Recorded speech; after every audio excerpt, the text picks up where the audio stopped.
Is your Android phone feeling slow or laggy? Don't worry, today I will show you 7 quick steps to speed up any Android phone in 2025. No root, no risky apps, just simple tricks that work. Let's jump right into it. Step number 1. Clear recent apps and free up RAM. Too many apps running in the background slow down your phone. Just swipe up and close unused apps.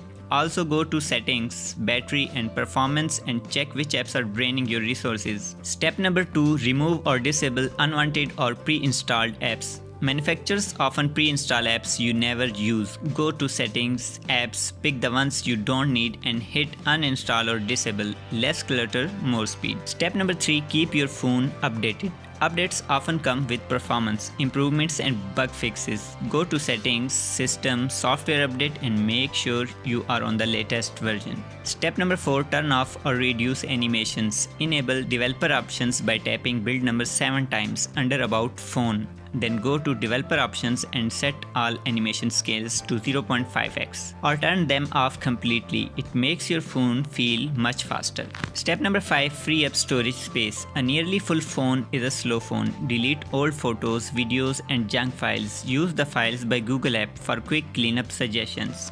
Step number 6. Restart your phone once a week. It clears temporary files, refreshes the system and keeps things running smoothly. Step number 7. Use light apps. Apps like Facebook Lite, Messenger Lite or YouTube Go use less RAM and battery. Perfect for older or slower devices. Bonus tip. Use a lightweight launcher like Nova Launcher or Niagara. They are faster and more customizable than the stock launcher. And that's it. Follow these steps and your Android phone should feel way faster in no time. If this video helped you, give it a thumbs up and don't forget to subscribe for more tech tips and tricks. See you in the next one.